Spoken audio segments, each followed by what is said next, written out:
हिंदी में छायावादी काव्य एक विशिष्ट भावबोध के साथ उपस्थित हुआ। इसके प्रमुख कवि प्रसाद, पंत, निराला और महादेवी छायावाद के आधार स्तंभ कहे जाते हैं। छायावादी कविता 1918 से 1936 ईस्वी के मध्य की कविता मानी जाती है। इस समय वैश्विक परिदृश्य पर हम देखें तो प्रथम विश्व युद्ध की समाप्ति सन 1918 में हुई तथा दूसरे विश्व युद्ध का जो प्रारंभ है 1936 में हो चुका था। इस दृष्टि से हिंदी के साहित्य में जो कविता रही तो छायावाद की जो काल सीमा थी उसका निर्धारण सन 1918 ईस्वी से 1936 ईस्वी तक स्वीकार की जा सकती है। प्रवृत्तियों के अनुसार हम देखें तो छायावादी कविता ने चली आती हुई काव्य परंपरा में जो परिवर्तन उपस्थित किया और जिस नवीनता की प्रतिष्ठा की वह निश्चित एक महान उपलब्धि कही जा सकती है। इसके अंदर हम देखते हैं कि विषय, वस्तु, भाव, सौंदर्य, भाषा प्रवाह, अभिव्यक्ति, सौष्ठव आदि सभी क्षेत्रों में इस काल का काव्य जो है अत्यंत ही उत्कृष्ट और श्रेष्ठ रहा है। प्रवृत्तियों की दृष्टि से हम देखें तो इस कालखंड में इस समय के जो कवि थे छायावादी काव्य के, उनमें मुख्य रूप से हम देखें तो सौंदर्य जो चेतना के प्रति उनका जो दृष्टिकोण रहा है उसमें सबसे प्रमुख प्रवृत्ति सौंदर्य की आनंदपूर्ण अनुभूति है और उसमें कवियों ने आंतरिक सौंदर्य को प्रस्तुत किया है। साहित्य सौंदर्य की शाश्वत परंपरा को विकसित और नया करता है। छायावादी काव्य में अमूर्त, अशारीरी सौंदर्य प्रत्या के दर्शन हमें दिखाई देते हैं। और आगे देखिए कि इसमें नारी सौंदर्य और प्रकृति सौंदर्य के विविध रूप हमें विभिन्न उपमानों के साथ, हमें अनेक बिंबों के साथ में कवियों ने प्रस्तुत किए हैं। प्रकृति के नाना रूपों में इन कवियों ने अंतरात्मा की खोज की है और प्रकृति को उन्होंने विविध रूप में यहाँ पर प्रस्तुत किया है। निराला जो है उनकी संध्या सुंदरी में एक चेतनामय नारी को किस प्रकार से प्रस्तुत करते हैं, मतलब प्रकृति का मानवीकरण यहाँ पर हमें दिखाई देता है कि दिवावसान का समय मेघमय आसमान से उतर रही है वह संध्या सुंदरी परी सी धीरे धीरे। यहाँ प्रकृति पर चेतना का आरोपण किया गया है। और नारी सौंदर्य के अंतर्गत प्रकृति के विभिन्न सौंदर्यपूर्ण चित्रों के माध्यम से छायावादी कवि अपने मन की जो है सौंदर्य बोध को क्या है उद्घाटित करता है। इसी प्रकार से उन्होंने सौंदर्य की दृष्टि से प्रकृति को, नारी दोनों को सामंजस्य स्थापित करते हुए उसे विविध रूपों से यहाँ पर प्रस्तुत किया है। आगे देखें प्रेम भावना, तो छायावादी कवियों ने प्रेम भाव का उदात्तीकरण रूप छायावाद में प्रस्तुत किया है और प्रेम के एक शुद्ध और पवित्र स्वरूप को हमारे समक्ष छायावादी काव्य में प्रस्तुति देखने को हमें मिलती है। उनके प्रेम भाव को प्रकृति प्रेम, नारी प्रेम, मानव प्रेम, शिशु प्रेम और अज्ञात प्रिय के प्रति प्रेम आदि विभागों में बांटकर हम समझ सकते हैं। प्रकृति प्रेम का देखिए एक उदाहरण, छोड़ द्रमों की मृदु छाया, तोड़ प्रकृति से भी माया, बाले तेरे बाल जाल में कैसे उलझा दूं लोचन। और देखिए मानव प्रेम, देखिए पंत क्या कहते हैं, सुंदर है विहक सुमन सुंदर, मानव तुम सबसे सुंदरतम। तो यह है उनका प्रेम और यह है उनका प्रेम के प्रति अद्भुत चिंतन। आगे मानवतावादी विचारधारा भी छायावादी कवियों में देखने को मिलती है। यहाँ पर इन कवियों ने अपने संवेदनाओं को बड़े सुंदर तरीके से यहाँ पर प्रस्तुत किया है और छायावादी कवि अपनी सूक्ष्म और तीव्र मानवीय संवेदना के लिए प्रसिद्ध भी हैं। इसमें मनुष्य की पीड़ा, वेदना और उनकी जो चिंता है, उनकी जो समस्याएं हैं, उन सबको छायावादी कवियों ने अपने काव्य के माध्यम से प्रस्तुत किया है। निराला ने भिक्षुक कविता में सहज मानवीय संवेदना की जो है प्रस्तुति हमें देखने को मिलती है और भिक्षुक के प्रति जो उनकी गहन संवेदना है, उसकी सघन अनुभूति हम देखते हैं। और बादल राग में देखिए कि किसानों के दुख से पसीज कर कवि कहता है, ए विप्लव के वीर तुझे बुलाता कृषक अधीर, चूस लिया है उसका सार, हाड़ मात्र ही है आधार। इस प्रकार से ये मानवीय जो भावनाएं हैं हमें छायावाद के अंदर दिखाई देती है। दूसरी ओर हम देखते हैं कि व्यक्तिकता भी इस काल के कवियों ने अपने काव्य में प्रस्तुत किया है। कहने का तात्पर्य है कि इस दृश्य जगत को देखकर कवि को जो सुख दुख की अनुभूति होती है, जिससे विचार तत्व सक्रिय होता है, ये अनुभूति और उस स्वतंत्र चिंतन और कल्पना से सृष्टि को नया रूप देना, यही व्यक्तिकता के अंग हैं जो हमें छायावादी काव्य में प्रमुखता से दिखाई देते हैं। दूसरी ओर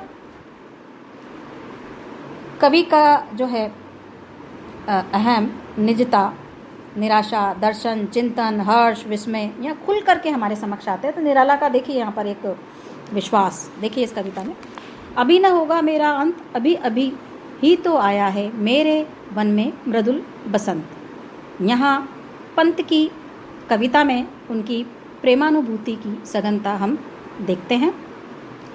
युग चित्रण भी हम देखें तो छायावादी कवियों ने प्राचीन जीवन मूल्यों में जो है एक नवीनता लाने का प्रयास किया या नवीनता उसमें प्रस्तुत की। और सड़ी गली जो मान्यताएं थी, रूढ़ियाँ थी, परंपराएं थी, उन सब का जो समाज के लिए सही नहीं थी, उन सब का घोर विरोध किया। और ये कवि लोक कल्याण और लोक मंगल और विश्व मानव के मंगल की कामना करते हुए हमें दिखाई देते हैं। आचार्य हजारी प्रसाद द्विवेदी कहते हैं कि मानवीय आचारों, क्रियाओं, चेष्टाओं और विश्वासों के बदले हुए और बदलते हुए मूल्य को अंगीकार करने की प्रवृत्ति छायावादी कविता में हमें दिखाई पड़ती है। छायावादी कविता में प्रेम, सौंदर्य, करुणा, ममता, मानवता, नारी भाव आदि को नवीन जो है स्वरूप में प्रस्तुत किया गया। उसके बाद देखिए कि रहस्य भावना, छायावाद की प्रमुख प्रवृत्ति रहस्यवाद का उद्घाटन भी है। और महादेवी जी ने तो कहा भी है कि विश्व के अथवा प्रकृति के सभी उपकरणों में चेतना का आरोप छायावाद की पहली सीढ़ी है, तो किसी असीम के प्रति अनुराग जनित आत्मविसर्जन का भाव रहस्यवाद छायावाद की दूसरी सीढ़ी है। छायावाद में देखें तो महादेव वर्मा और प्रसाद जी का जो काव्य है छायावाद और रहस्यवाद का एक उत्कृष्ट उदाहरण कहा जा सकता है। पंत के प्रकृति चित्रण में रहस्य भाव उद्घाटित हुआ है। महादेवी के विभिन्न गीतों में हम इस भावना को देखते हैं।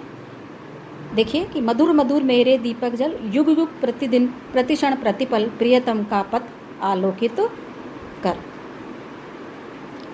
यहाँ पर जो है आध्यात्मिक चिंतन हमें दिखाई देता है। उस अज्ञात जो प्रियतम है उसके प्रति जो है प्रेम, एक अलौकिक प्रेम जो है हमें यहाँ पर दिखाई देता है। तो आत्मविसर्जन का यही भाव छायावाद में रहस्यवाद के नाम से जाना जाता है। वेदना की अभिव्यक्ति हम देखें छायावाद में तो छायावादी काव्य में विभिन्न मानसिक दशाओं का चित्रण हुआ है। मतलब मनुष्य की जो पीड़ा है, वेदना है, उसकी अनुभूति की सघनता हमें दिखाई देती है, जो उन्होंने अपनी संवेदनाओं को अपने काव्य में प्रस्तुत किया है। आशा, आकुलता, आवेश, पीड़ा, विषाद आदि का अभिनव और मार्मिक चित्रण हमें यहाँ दिखाई देता है। ये वेदना अत्यंत सघन और गहराई लिए हुए है। कहीं कहीं वेदना के रूप में करुणा, कहीं निराशा भी हमें इसमें दिखाई देती है। प्रसाद और महादेवी की वेदना अनुभूति में निराशा का अंधकार और भौतिक दुखों का संताप नहीं है, यह तो शुद्ध आध्यात्म बनकर काव्य का विषय बना है। देखिए, प्रिय जिसने दुख पाला हो, वर दो ये मेरा आंसू, उसके उर की माला हो, मैं दुख से श्रृंगार करूंगी। कभी वे अपनी वेदना का विस्तार यहाँ प्रस्तुत करती हुई कहती है कि मैं नीर भरी दुख की बदली, विस्तृत नभ का कोई कोना मेरा, न कभी अपना होना परिचय इतना इतिहास से ही उमड़ी कल थी मिट आज चली। श्रृंगारिकता के भी दर्शन हमें छायावादी काव्य में दिखाई देते हैं। छायावादी काव्य विशुद्ध सौंदर्य और प्रेम भाव का काव्य है, इसलिए कई विद्वान इसे स्वच्छंदतावादी जो अंग्रेजी में जो धारा थी उसके समान बताते हैं, किंतु इनमें अंतर है कई स्तर पर। प्रसाद के और महादेवी के जो काव्य हैं उनमें सौंदर्य की विभिन्न स्वरूप हमें दिखाई देते हैं। प्रसाद लचीले सौंदर्य को इस प्रकार प्रस्तुत करते हैं। देखिए एक पंक्ति, तुम कनक किरण के अंतराल में लुक छिपकर चलते हो क्यों, लाज भरे सौंदर्य बता दो, मौन भरे बने रहते हो क्यों। तो यहाँ पर श्रृंगारिकता के विविध स्वरूप हमें प्रकृति के विविध उपमानों और बिंबों के साथ में दिखाई देते हैं छायावादी काव्य में। स्थूल के प्रति सूक्ष्म का विद्रोह, छायावाद के मूल में स्थूल से अधिक सूक्ष्मता के प्रति लगाव रहा है। ये कवि उनकी जो दृष्टि थी स्थूल से विमुख होकर के सुदूर रहस्य में सूक्ष्म के प्रति आकर्षित होती हुई हमें दिखाई देती है। और प्रसाद, पंत, निराला और महादेवी के काव्य में सूक्ष्म को ही, सूक्ष्म चेतना को ही उद्घाटित किया गया है, प्रस्तुत किया गया है। कहने का तात्पर्य यह है कि कवि ने स्थूल भव्यता, विशालता को छोड़ करके अंतस की पीड़ा को कवि ने अपने भीतर की अनुभूत करते हुए उसके प्रति जो स्थूल के विरुद्ध उनका जो है सूक्ष्म चित्रण उन्होंने प्रस्तुत किया है। प्रकृति प्रेम तो हमें सर्वत्र दिखाई पड़ता है छायावादी कविता में कि छायावादी कवि जीवन की अकृत्रिमता और सरलता की ओर ले जाना चाहता है। जहाँ पर प्रकृति का वैभव हो, प्रकृति की जो है सौंदर्य बिखरा पड़ा हो, उसके साथ में वो हमें ले जाना चाहता है। जहाँ पर चारों ओर प्रकृति बिखरी हो। इसमें देखिए कि छायावादी जो है कवियों का जो प्राण तत्व है काव्य के प्रकृति चित्रण ही हम कह सकते हैं। इसमें पंत का पल्लव, प्रसाद का झरना, निराला की अनामिका, महादेव की रश्मि आदि रचनाएं उनके प्रकृति प्रेम को दर्शाती है। और छायावादी कवि ने प्रकृति का जो है मानवीय रूप, मानवीकरण करके उसकी प्रस्तुति अपने काव्य में की है।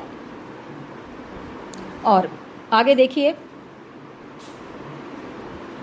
जो छायावादी कवियों ने जीवन के कोलाहल से दूर विश्राम भूमि के रूप में प्रकृति को चुना है, मतलब प्रकृति के गोद में विचरण करना चाहते हैं, प्रकृति की गोद में आराम करना चाहते हैं। तभी तो कवि पंत क्या कहते हैं कि छोड़ द्रुमों की मृदु छाया, तोड़ प्रकृति से भी माया, बाले तेरे बाल जाल में कैसे उलझा धूं लोचन। और आगे देखो, प्रसाद संसार से दूर प्रकृति गोद में आश्रय लेना चाहते हैं।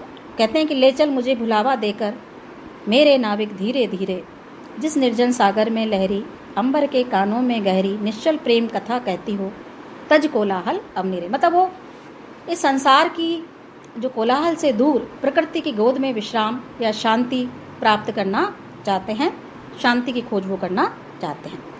राष्ट्रीय चेतना के अंतर्गत छायावादी काव्य में देश प्रेम और राष्ट्रीयता की अभिव्यक्ति की मौलिक जो है भावनाएं उद्घाटित हुई हैं।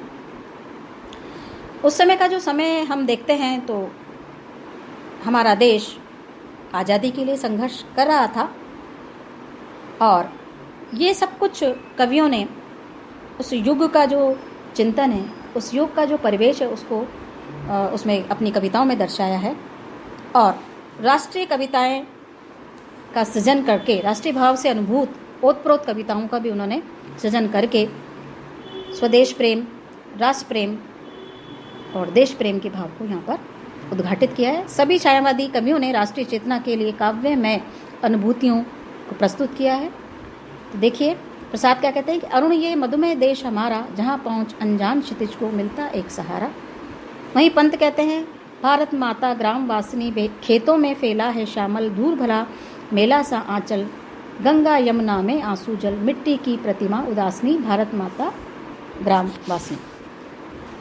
गीतात्मकता भी हमें इनमें दिखाई देती है। महादेवी के आप देखिए, गीत देख लिए, और मतलब गीति काव्य भी ये नए ढंग का गीति काव्य जिसमें जीवन और कला दोनों को परिष्कृत स्वरूप में प्रस्तुत किया गया है छायावादी काव्य के अंदर। इस काव्य की महत्वपूर्ण उपलब्धि ये रही है कि इनके गीतों में सूक्ष्म सौंदर्य बोध और लौकिक रूपों का माध्यम और मर्मस्पर्शी चित्रण हमें दिखाई देता है। भाषा और शैलीगत वैशिष्ट्य की, और अगर हम छायावादी काव्य में देखें तो हमें दिखाई देगा कि छायावादी काव्य की भाषा में सूक्ष्म भाव प्रकाशन की क्षमता, मानवीकरण, चित्रात्मकता, वक्रता, सूक्ष्मता आदि सजीव होती है। इस काव्य की अभिव्यंजना पद्धति नई और मौलिक है, जिसमें अर्थ गांभीर्य है। और आगे देखिए कि इसमें विभिन्न प्रकार के बिंब, उपमान और चित्र हमारे आंखों के समक्ष उपस्थित जाते हैं। प्रकृति के विभिन्न प्रकार के चित्रण प्रस्तुत किए हैं, जिसमें प्रसाद का छंद देखिए कि शशि मुख पर घूंघट डाले, आंचल में दीप छिपाए, जीवन की गोधूली में कोथल से तुम आए। ये चित्रात्मकता की शक्ति है भाषा में।